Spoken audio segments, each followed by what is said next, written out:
take part, unfortunately. But Alima has kindly agreed to give a short talk about the general topic of women in Islam at the moment. Any questions you guys have, she will then answer for you. So I don't really have one, but hopefully we can also like that there will eventually be any kind of discussion as advertised. So I'd like to introduce you all Alima Ashfaq, who's from Sheffield. She's a published author. She's written books such as Unveil Book and Nora's Obscene Stars. She's also founded a wonderful blog that is Alima, so you guys should definitely check that out. She also has taught numerous universities in the UK, such as Leeds, Leicester, and Loughborough, and is an educated by profession. So, yeah.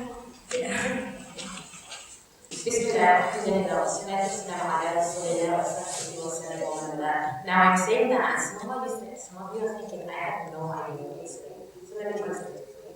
So I start in the name of Allah, I start in the name of God, and I send peace and blessings upon the Prophet, peace be upon him.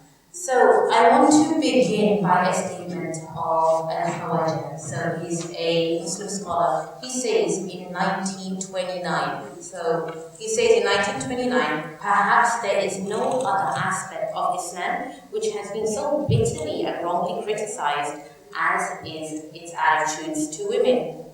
Islam has been accused of degrading women. It is attacked as having reduced her status socially, morally, and spiritually. But above all, it is criticized for not giving women her rightful place as man's comrade and companion in life. And this is the part I want you to pay attention to the unprejudiced student, however the facts appear otherwise. And all of you are here for your own reasons, for your own purposes. You may be here to gain some information, you may be here to dispel some misconceptions, or some of you may be here to just challenge me as a speaker. But one thing a scholar, he advised me, and he said to me that it's very delusional and it's very unfair for me as a speaker and for you as an audience to go back with this vast understanding of Islam or this vast understanding of women. I can't expect you, whether you're a Muslim or you're a non-Muslim, to feel the joy I feel as a Muslim woman.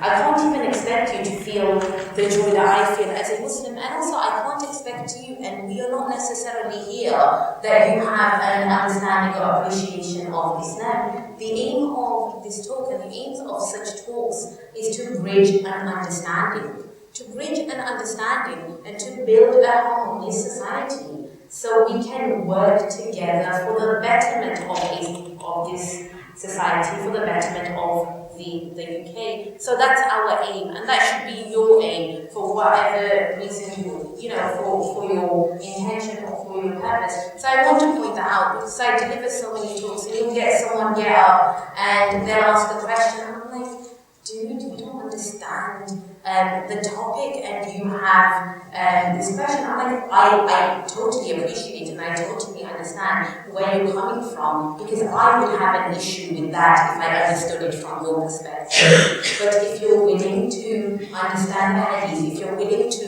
learn the Arabic language, if you're willing to learn the Quran, and I'm not talking about the translation, if you're willing to really go in depth and understand it, and then challenge it, then let's have an academic discussion and let's have an academic debate. So inshallah, God willing, I'm hoping that you benefit from the short lecture I give today. And we'll have a Q&A and you can ask your questions. And I'm hoping inshallah I can inspire some of you, I can clarify some misconceptions. And for those of you who just are here for entertainment, I hope I can entertain you. So the community around the Messenger of Allah, when we look at the community of the Prophet, peace be upon him, and I'm speaking about when we really look at the community. I'm not looking at the community where you read on the internet, you type in Islam, and all these like horrible websites come up, and I type in women in Islam, and you have these awful images. I'm like, oh, that's terrible. I'm talking about when you look at the community of the Prophet, peace be upon him, and you see how the Prophet, والسلام, and I'll say والسلام, and it basically means peace be upon him. When you look at the Prophet والسلام, they truly worked together to create a successful, to create a dynamic society through mutual love and understanding. And what's my proof for that? And I'll mention the proof. How did God in the Quran, what is it to work? What does it mean to have a harmonious society? What does it mean for men and women to work together? And this is why the community and the dynamics of the prophetic society, they truly flourished. You had women around him, they were, and the generations after the Prophet ﷺ, there's an amazing book called Al-Muhaddithat, and within that, it's authentically narrated that there were over 8,000 female scholars. And you have Imam Bukhari. Imam Bukhari is one of the biggest scholars in the Muslim community. Imam Bukhari had over 70 female teachers. He had 70 female teachers. They had no problem taking knowledge from a woman based on her gender. But even the Muslim community you have sections of the Muslim community who have absolutely no idea that Imam Bukhari had female teachers. So you have sections of the Muslim community that may oppress women. And that's why whenever I come and I speak to a Muslim audience, and at times they expect me to speak about Muslim women, they're pals, they have this high status. And I'm like, no, let's address some of the issues within the Muslim community, because when we address the issues within the Muslim community, we can work towards the ideal. That is my aim as an activist. That is my aim as a speaker and as a student of knowledge. That my aim is to bridge that gap and work together with you all to move towards a society and a community that is respectful of a human being regardless of their gender. So the women in the prophetic society, they were involved, they were educated, they were respected, and they were loved, not just as women, but because they were human beings. And they were not oppressed, they were not disrespected, they were not isolated, and they were not uneducated in the name of this faith. And there are proofs for this, and something that is so unique, and every tradition and religions, they have something unique to them. What is unique to Islam, and what is something that we and I as a Muslim are proud of, is that Islam is the chain that whenever somebody brings something to me, what's the chain of this narration? How does it go? Does it go back to the Prophet ﷺ? Can I really take it back, or is it a fabricated hadith? So somebody comes and there was this narration and it was in a book, and this is why you understand how did the decline of women take place. You have At-Tirmidhi, it's a prophetic book, and At-Tirmidhi, he included a hadith, do not consult women. And he made a note, it's a fabricated hadith. This hadith is problematic. And then you have a student, and you have a male student who's just come from the madrasa, or he's just come from an Islamic university. He has no understanding of usul al-hadith, meaning the science of hadith at a deep level. He looks at the hadith, he doesn't really read the note,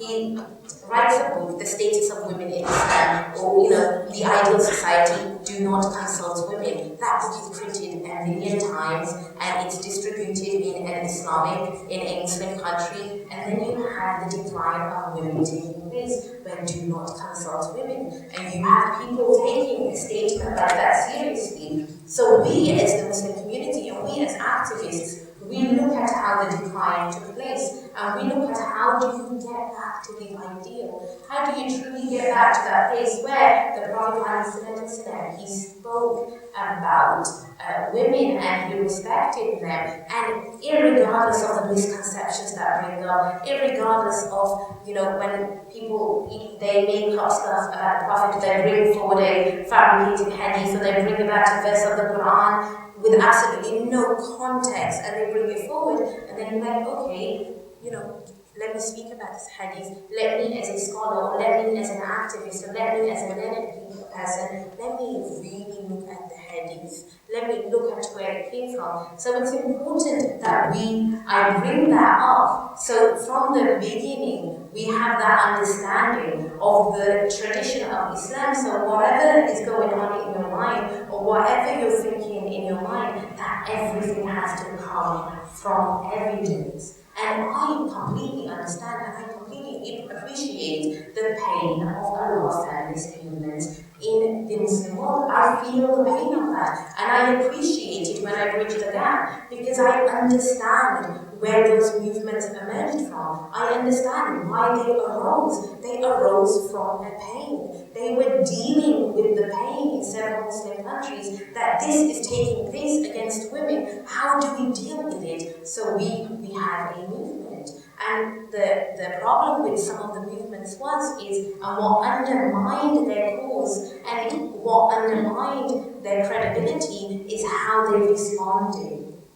You can feel something and you can have a pain, but the way you respond to that pain and the way you respond to your cause, it can devalue it. It can take away the respect from it, and that's what we see happening. We see some amazing movements. They come from some pains that are very legitimate, but the way they respond, it devalues them. It's such a shame. And inshallah, if in the Q&A we can discuss that. So when we look at the women in the private life of the Prophet ﷺ, the Prophet attended to women.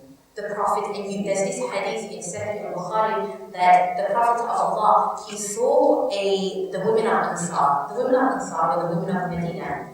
He saw the women of Medina coming to the masjid, and he stood up. He stood up, and he was really happy. He was genuinely happy to see them. When you go home, when I go home to see my parents after a really long time, my mom and dad, they're genuinely really happy. So the Prophet, peace be upon him, he would get up and he would go to the women of Medina and he would say, by Allah, you're so important to me. By Allah, you're really important. And he would make them feel inclusive, and he would welcome them. And this was his sunnah. This was his way. This was the prophetic way that he always included them. And you have the example of Hafsa. Hafsa, she was given the only copy of the Quran to look after. It was Hafsa that was looking after the copy of the Quran. Nobody came and said, oh, Hafsa is so impure, Hafsa is a woman, she's not allowed to look after the Quran because of her gender. They didn't do that. They didn't differentiate. The Muslim community is obsessed with chains of narration. It has to be from hadith. You have on the authority of Imam Ahmed, on the authority of Imam al-Khuzai, and this is for the Muslim community. And I want you to appreciate this chain all the way back to the Prophet ﷺ, that he appointed Samra bin Nahid. Samra bin Nahid was appointed with Sa'ad to go around the streets of Medina to make sure everything was okay. In our times, Samra bin Nahid, in the time of the Prophet, in his era, she would go around Medina without a mahram, and she was a policewoman. She'd make everything okay, and she would, if something was wrong, she'd stand up and she'd say that's wrong, and they would be accountable for it. For you to be at that level to justify accountability, you have to be a scholar. You have to be incredibly learned. You cannot give the right. You cannot become a policewoman or a scholar without a qualification. So that is proof that women not only were they being educated, they were outside the home, and women were not given a status-based, it's not like, oh, Samra bint Nahid cannot be outside because she's a female. No, Samra bint Nahid, once she has the knowledge, she's incredibly decisive. Samra bint Nahid is tough. She has a lot of strength. Whether you're a male or female, you do not mess with Samra bint Nahid. And she was sent out, and she did her job so well that she was praised for it. And in later generations, when the decline happened, some of the scholars were debating the social responsibility of women. It's absurd that way. They were debating that, and one of the scholars, they got up and they're like, Samra bint Nahid. Samra bint Nahid, she was used as a proof that women, not only were they involved in society, but they were welcomed. Gender wasn't an issue. They didn't make gender an issue in his time. So, and when you look back at, and this is once again in Al-Bukhari, one of the authentic narrations, the Prophet ﷺ, he would attend women, And Ibn Atta, he came in a later generation, and he said, when he said the hadith that the Prophet, peace be upon him, he would educate women, he made a statement. He said, the later Imams neglected this. Some of the later scholars neglected this. What is wrong with them? So here you have Ibn Atta, even within the first 3 generations, he is surprised and he is saddened and he is concerned that some of the Imams at that time, they were not educating the women. So you look at this and you see that even at that time, there were men and there were women who were incredibly concerned about the status of women. And there were men and who had vested interests. There were power structures at later times. There are power structures that exist in every society. It's incredibly universal. At this time in the UK, women don't get paid as much as men. It's absurd.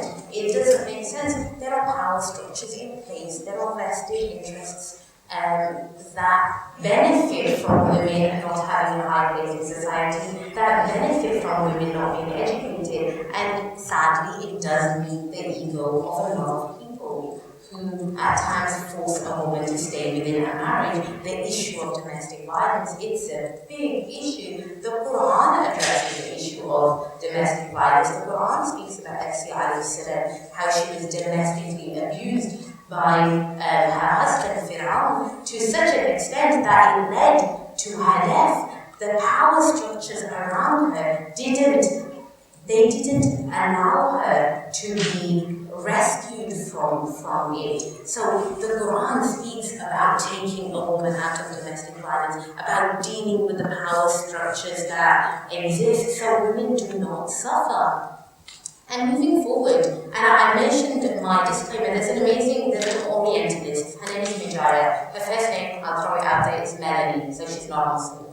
She says, the West have a Masonic obsession with Muslim women. They have an obsession with the veil, they have an obsession with segregation, and this was influenced by many Western writers and their imbalanced view on Islam, which was perpetrated. And when you look at how the colonists went into the Muslim countries, went in a view of civilizing, let's civilize the Muslim world. And subhanAllah, it's an expression, how perfect is Allah. When we study how feminism was introduced in Egypt, it's amazing. And when you study how it was introduced and when you study the response of it, feminism was introduced and it's written and it's recorded by the Western writers that feminism was introduced by Lord Cromer. And it's amazing actually, whilst feminism was being introduced in the Muslim world, the same Britain was, they were fighting against feminism in Britain. They were fighting against feminism, and you have to only look at the history of Britain, and you have to look at the history of the church, and not to take the devotion away from Christianity, but when you look at how the Christian church and how at that time, and when you look at the Canterbury Tales and how they viewed women, so when you now have a lot of British women, and in the West, they have a fear of religion.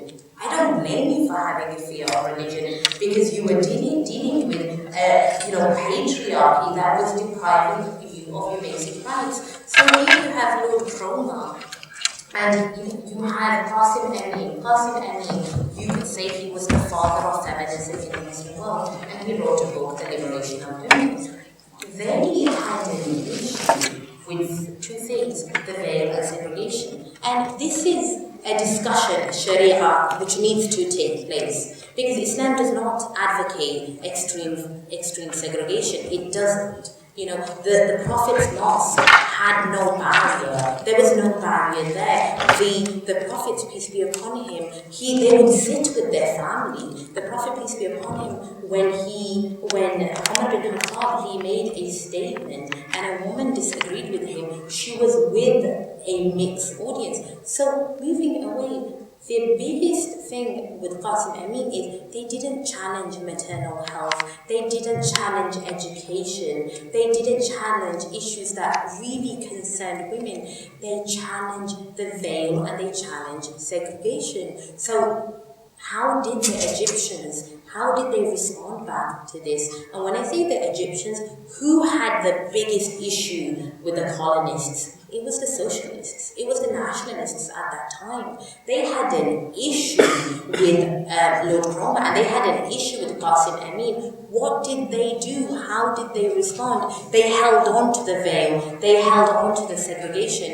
And the veil and the segregation, it became a symbol of Islam. It's been decades and we're still dealing with that obsession with the Muslim world of protecting the veil and protecting their segregation, and they undermined their cause and they undermined their credibility by holding on to the veil and holding on to segregation when they are not substantive topics. They don't have substance. What is an issue is education. When you isolate women, when you focus on the veil too much, when you focus on segregation too much, you are isolating women. They are unable to educate, they are unable to get involved in society. So that was their response. And even we have a tendency to, and this is the Masonic, this is what Melanie says, it's the Masonic obsession that we need to rescue Muslim women. Muslim women don't need to be rescued. Muslim women don't want to be rescued from the West, because the West does not provide, and I am the West. I am a British citizen. This country is my country. Even though my mother is from Pakistan, I've been to Pakistan once or twice. I don't really feel like it's home. But the West here, we don't provide a satisfactory alternative for Muslim women. We have studies about objectification. We have a problem where we in the West, we exert our opinions on others and we are unwilling to accept their opinion. We expect freedom of expression for us, but we are unwilling to give other people freedom of expression. That's incredible hypocrisy. Do not perpetrate your freedom of speech on me, and you are unwilling to listen to my view. And this is not extremism. This is where people, he abused the Prophet ﷺ, so I'm going to do this. That's extremism. That's impermissible. That's haram. You cannot perpetrate violence in the name of Islam. That's completely impermissible. This is a discussion how we bridge that gap. If you're truly speaking about freedom of expression, it should exist for all. It should not exist for your elite group, regardless of what faith you are, or what colour you are, or what gender you are, or what religious association or non-religious association you are. So, and the second point, which is incredibly important, is that the vilification of Islam as a misogynist order, it's so pervasive. It's incredibly pervasive, and people want urgent affirmation that that Islam is not the issue. However, scholarly consensus, scholarly discussion, or scholarly corrective is not enough. You know why? Because the majority of the stuff is not based on truth. It's not based on truth. And Dr. Akram al-Nadwi, he makes a really profound statement. He says, rarely are the failures of a culture, or rarely are the failures of a country or locality associated with their religion, except Islam. You can, I was reading up an article about gangs, and I was reading an article how the gang, the female, they would come after the female because they had a problem with that gang member. The religion is not brought up. When rape is used as a tool of war, rape is, regardless of who it's perpetrated by, it's used as a tool of war in certain countries by certain people. It's not due to their religion they do that. So rarely are the failures of communities associated with religion, and we have to move away from that. We have to be willing to differentiate what is culture, what is religion, and what is character. What makes a person act in a certain way. It's not, it's unfair, and it doesn't make sense, and it's absurd that someone has a mental issue and the other one is a religious extremist. you can't have two based on the color of their skin or their religion. You have to have a balanced outlook, especially if you are expecting other people to be balanced. And whether it's gun crime in America, we have to look at statistics. We can't base this on emotion. And one thing I'll mention is, I'm not sure how much time I have left. We have a lot of extraordinary women within the Muslim community. Not only now, but we have, and I'll mention the years, I'll mention when this happened. You have the Habi Washmen. The Habi Washmen, they were a group of 500 Abyssinian women who protected the Zenina, who protected the women's quarters in India. So women were defending, women were protecting, and they were featured in the Bombay Times. They were featured that, these amazingly praiseworthy women, these amazingly strong women, they stood up. You have Habs bint Bashir, that's 1768. Even then, she attended gatherings, she was studying, her father appointed her as a ruler over their domain, over their land, and when her father was imprisoned by the Ottoman authorities, she maintained them. And they say that she either died suddenly or she was assassinated, which kind of kills it for all us and as an inspirational figure. But you have Habs bint Bashir, she was there. You have Hadia bint Ali Baghdadiya, she was a hadith scholar in 1312. She related from several scholars and she transmitted to a number of scholars. And here's another thing, you have Imam Malik. Imam Malik is one of the biggest, one of the main scholars in Islam. You have Imam Abu Hanifa, you have Imam Ahmed. Imam Malik had a daughter who was incredibly learned. And what happens is, a lot of the scholars are like, Imam Malik. Imam Malik is such a big character, they stopped at Imam Malik. They didn't relate, this is his daughter. No, this is what we've done. So sometimes within our tradition, some of the scholars, and not all the scholars, they had a tendency to focus on a scholar because of his repute and because of his scholarly authority, that they didn't mention those amazing women that were around him. And we see that at this moment of time, we'll have a president, we'll have a lawyer, we'll have a leader of a church or a religious organization or a certain group.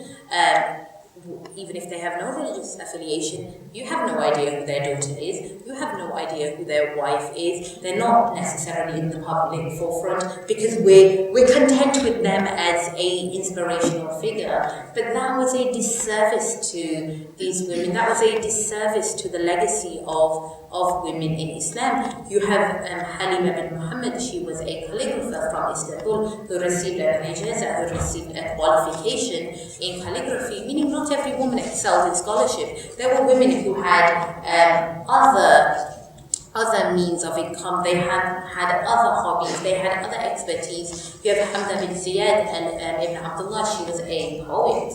She was, I would say her English, her Arabic was absolutely amazing, and she would write and she would debate and she was an activist with her writing. And you have Al-Hawla bin Thuwayd, and she was a perfume merchant, meaning she was into retail, meaning these women were involved. And I can mention you thousands of women who have been continuously within Islamic tradition who are there, but you have to be willing to go and look. You have to be willing to read. You have to be willing to go within the tradition and search them out, because unfortunately at this moment of time, it's not many people are willing to delve behind the narrative, whether it's in the Muslim community or whether it's with those who don't share the Islamic faith. So one thing, so I want to just speak about the ideal. So I've just, what is the ideal in the Muslim community? What does God want for Muslim men and women? And so Allah subhanahu wa ta'ala, He says, and He describes this relationship in the Quran. And I was going to recite it in Arabic, but I'll say it in English. Is the believing men and the believing women, they're allies of one another. So, وَالْمُؤْمِنُونَ وَالْمُؤْمِنَاتُ بَعْضُهُمْ أَوْلِيَاءُ بَعْضٍ. And the reason why I bring that up is because I want you to appreciate the Arabic language. We have a tendency to judge Islam, we have a tendency to judge the Quran based on the limitations of the Arabic language. In in the Quran, a woman is known as al-mar'a, imra'atun, and nisa. In the English language, we have male and we have female. We have woman and we have man. We have man and we have woman. We have he and we have she. We have mankind. In the Arabic language, from birth, the woman has absolutely association, has no dependence on the man. She is al-mar'a, she is imra'atun, she is an-nisa, and I still am using the limitations of our language to this. She is literally a human being who happens to be female. Whereas when we look at the English language, and this is a bit of comparative religion, the word and the term woman, it was, in Old English, it was because a woman was completely dependent on the man. She was created to be a man. There are inauthentic, there are hadiths that are, firstly there are inauthentic, a woman is made from a crooked rib, a woman is made from a man. No, you are completely taking them out of context, and we can discuss them, we can debate them.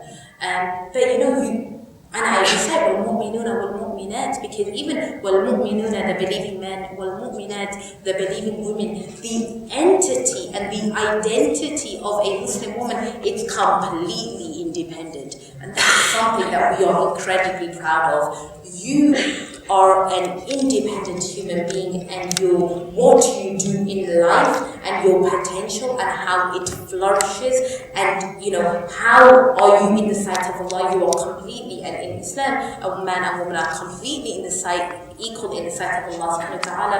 What differentiates them is taqwa. It's taqwa. And yes, you can bring hadith, men are superior to, you're completely taking the term qawwam out of perspective. You are translating qawwam as superior. That's the limitation of the English language. You bring in the limitation of your knowledge, your internet scholarliness, or reading a book by a certain author who apparently has a lot of repute. No, you look back at what do the mufassirin, what do the Islamic scholars, how do they translate qawwam, and there's some amazing stuff out there. And there's some stuff that is questionable. Yeah, but you go back to the dynamics, you look back at the Arabic language, and you really study it hard. The Arabic language, and I'm doing it one-to-one with a teacher, 9 levels, each level 50 hours. And you still got a long way to go. That's 4 years of study. You have to be willing to do 4 years of study to understand the Arabic language, to bring forward your stuff. And yeah, you can bring it forward, but what does qawwam mean? It's very easily translated, but go back, do your research, and really truly understand. And we have to be willing to understand it. And this is for the Muslim community. This is also a message for the imams and a message for the scholars who translate it in that way. So when a woman comes to them and she has an issue within her marriage, and her husband is oppressing her, and her husband is abusing her, he cannot say to you, your husband, you have to obey your husband, and he has a right over you. That is a completely unrealistic outlook on marriage. And I'm married, and I completely understand it completely. And that's why they say that our imams and our scholars, they have to be experts in marriage counseling. They have to be experts in scholars. And that's why I don't necessarily always take the view of women in Islam from a scholar who's studied theology. I take the views of Islam from a scholar who has studied women's studies. Dr. Akram al-Nadwi is an amazing character. He is a scholar. So moving on, the believing men and women, they are allies of one another. They enjoin what is right and they forbid what is wrong. They establish prayer and they give zakah and they obey Allah, they obey God and they obey His Messenger. And those Allah subhanahu wa ta'ala will have mercy on them. So it's basically, it's a form of inspiration, it's a form of motivation that you are friends to each other. And how do some of the scholars, how do they translate that? They're women and men, they are protectors of each other, they are supporters of each other, they are allies of one another, they are friends of one another, and they work together for the betterment of society. And this is what we should be working towards. This is the ideal society, when you are friends, when you are allies, when you are protectors, and when you truly take that verse of that we are awliya of each other, then you won't allow the abuse of your counterpart to take place. You would be unwilling to abuse your wife, or you would be unwilling to abuse your daughter or your sister. So it totally breaks away a lot of the abuses that may take place in Islam, and it's a great ideal for those communities who need an ideal. So one thing I'll do is I'll end there. I'll end on the ideal, and then I can ask you a question that's been directed specifically for you. Well, can you be a Muslim and feminist? That's been quite popular. Okay. So can you be a Muslim and feminist? For you to say it's haram, meaning it's impermissible for you to be a Muslim and feminist, you have to bring a direct proof. So unless anyone in this room or any scholar can bring a direct proof, then you can't say it's impermissible. So can you? So the premise is yes, you're allowed to be a Muslim and you're allowed to be a feminist. How you translate feminism and how you respond to that cause, everything you do should be within the Sharia. So your response should be within the Sharia. So it's just a term. When someone calls themselves a Muslim, when someone calls themselves a Sufi, a Salafi, it's just a term to describe yourself. So do I call myself a feminist? No, I don't see myself to have that label. Do I have friends who call themselves feminist? Yes, completely. Does it change them in any way? No, it doesn't. So is it okay if that's what you're asking? Yeah, it's permissible. However, one thing with feminism is there's so many different groups, and and we did this in sociology. There's Marxists, there's and there's those who just have an issue with generally women issues. So it depends what group you're associating with, and then we can discuss that concept. But Muslim women shouldn't feel guilty if they call themselves feminist and Muslim. They're not necessarily at odds with each other unless something specifically that is not legislated by the Sharia is taking place. And for most women, that's not the case. So I'm going to ask my own question, and then we're going to move on to others that have come in. But I wanted to ask, in your own personal life and your professional teaching career, in what have you found empowerment? And if you were giving advice to young women today seeking liberation, what would you say to them? So for me, it's been a journey, by the way.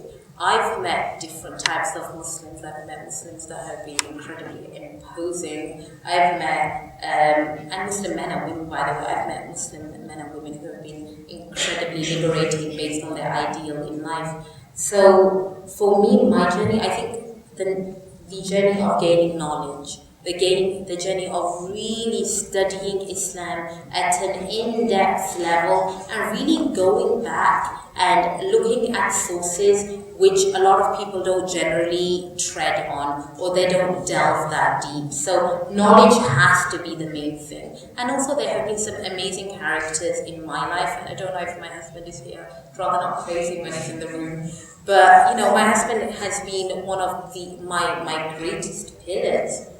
He is what makes a lot of things possible for me, because when you're in that marriage framework, you want to make each other happy, and it's truly, it's a loving, it's an amazing relationship between a husband and wife. So for me, knowledge has played a huge role in the support of a lot of people, especially men.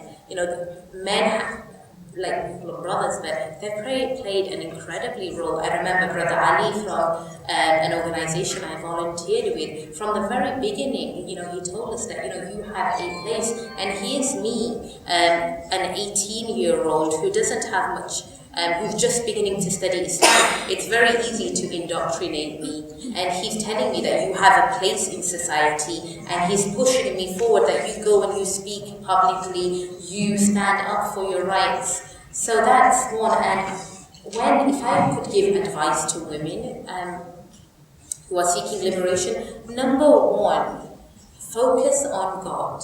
Focus on God. Don't focus on pleasing or seeking affirmation from people around you, because individuals around you have a certain perspective, have a certain understanding, have a certain ideal. Focus on the ideal of God, focus on what is expected of you and use that to empower you. Secondly, gain knowledge. You have to be willing to study Islam, and studying Islam is not for everyone.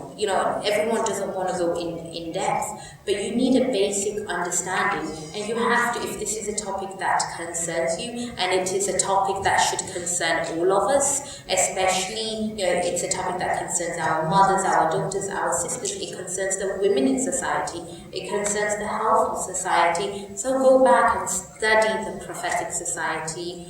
And number 3 is focus on your opportunities. You have an amazing role to play in society. We need you. It is a deficiency for a woman to be uneducated. It's a deficiency for a woman not to be involved. And I'll bring up the notes that I actually did prepare for today. Is one thing I mentioned, and I'll go back. Okay, so 1, education for all. Both men and women need liberation in the context of Muslim societies, both men and women. This, when we speak about women in Islam, it's not a war of the sexes, it's not a war of men against women. That's absurd, you're not going to get anywhere. There is an immense waste of human resources. SubhanAllah, when a woman has a child, and my baby is somewhere in this room, when a woman has a child, there's an expectation that she just stays at home. It's that's a waste of resources. A woman has that capability to get involved in society whilst having children. And has anybody heard of postnatal depression? It's real, it exists. You have to give women opportunities. You have to understand that they need to be part of society, that they play a part of social responsibility. So number 1, education for all. Number 2 is we need an inclusive outlook, and you need to have an inclusive outlook in your participation. You need to get involved in Islamic organizations. You need to get involved in organizations in the UK, in your workplace. More so, you need to be willing to get involved within your Islamic society and within your masajid. You should put yourself forward, and the men should be willing to accept it, that you should be part of the masjid committee. You have a viewpoint and you have an outlook that sometimes your male counterpart may not appreciate because he doesn't go through what you go through. So we need that inclusion. And finally is we need a unified, what we need is, and for women is, you need, for those of you who are interested, and this expands on the question, is that we need scholarship, and I don't want to miss this out, we need scholarship programs for women, and inshallah, our second speaker, she can discuss this, I hope you may discuss this, is that give women the opportunity to progress at a high level of academic academia within the Islamic society. So number 1, we need scholarship programs. Number 2, we need women's studies to be included in the Alamiya program, in the madrasas, in the Islamic degrees. There needs to be a whole section about how the Prophet, peace be upon him, treated women and how dynamic the society was. We need mentorship schemes for Muslims, especially the women, because a lot of women are not really encouraged, female leadership is not encouraged. So we need mentorship schemes that push women to leadership roles and give them the opportunity to be involved in the Muslim community, to get out there and to voice their opinion and to voice their concern and to make that difference. We need leadership programs, and that follows on from that. We need the inclusion of female-related discussions and topics within the Friday sermons. So we need to be discussing these issues. And finally is we need to re-evaluate the teaching of men. We need to re-evaluate how we are conditioning men. And this is universal, by the way. We need to, how are we conditioning our men? We need to re-evaluate it in regards to women, and regards to how they view women, how they perceive them, and moving forward, in their role with them and their lives with them, whether in the marital concept or if you're not Muslim in your relationships. So inshallah, that's an expansion of that topic, but I hope they answered it. Inshallah. Thank you.